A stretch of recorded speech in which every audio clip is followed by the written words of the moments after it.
Чуй гласа на Балкана, чуй земята под краката. Тук историята не е приказка, тя е кръв във вените ни. От Дунав до Родопа, от Пирин до Балкана, Една земя, едно име, България! майко България, земя свещена, във всяка твоя рана има памет незабравена. От Шипка до Дунав, от Пирин до Балкана, ние носим кръвта си, славата на България. Вдигни глава, България, докато тупти сърцето, ще живее твоята история.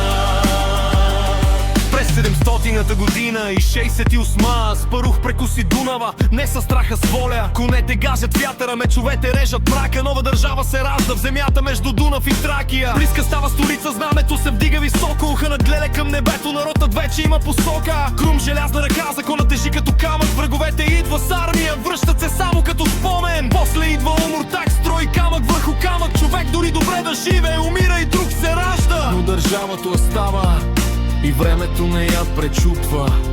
От брехта до короната, от меча до писаното слово, една държава оцелява, защото народът е патав. Майко България, земя свещена, във всяка твоя рана има памет незабравена. От Шипка до Дунав, от Пирин до Балкана, ние носим в кръвта си славата на България. Вдигни глава, България, докато тупти сърцето, ще живее твоята история. После идва Борис, кръстът в ръката, една нова епоха започва в земята. Кирил и Методи, букви като огън, учениците им правят от словото оръжие. Климент, Наум, Охрид, Памти от знания, славянската писменост става нашето наследство.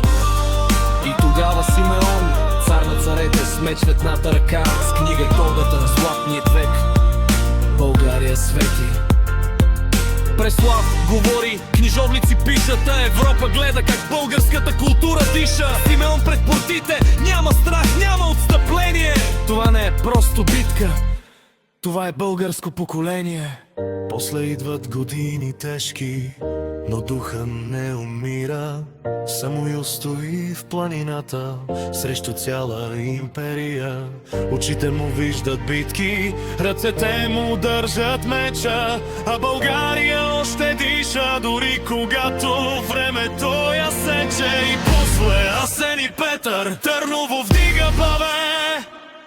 Калоян, цар желязна воля, побеждава кръстоносци на българска земя. А след него Иван, Асен II.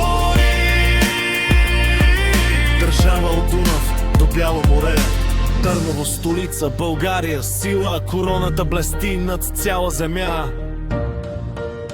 Майко България, земя свещена, във всяка твоя рана има памет незабравена. От Шипка до Дунав, от Пирин до Балкана, ние носим кръвта си, славата на България.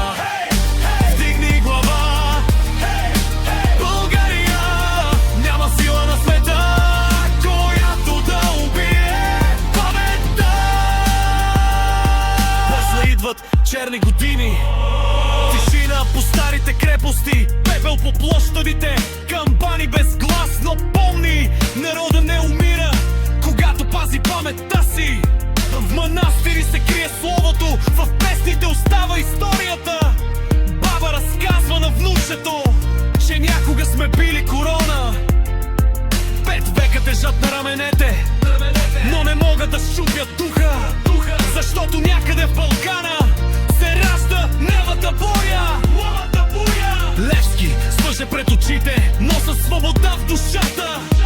Не поиска злато, не поиска трон, искаше свободна държава.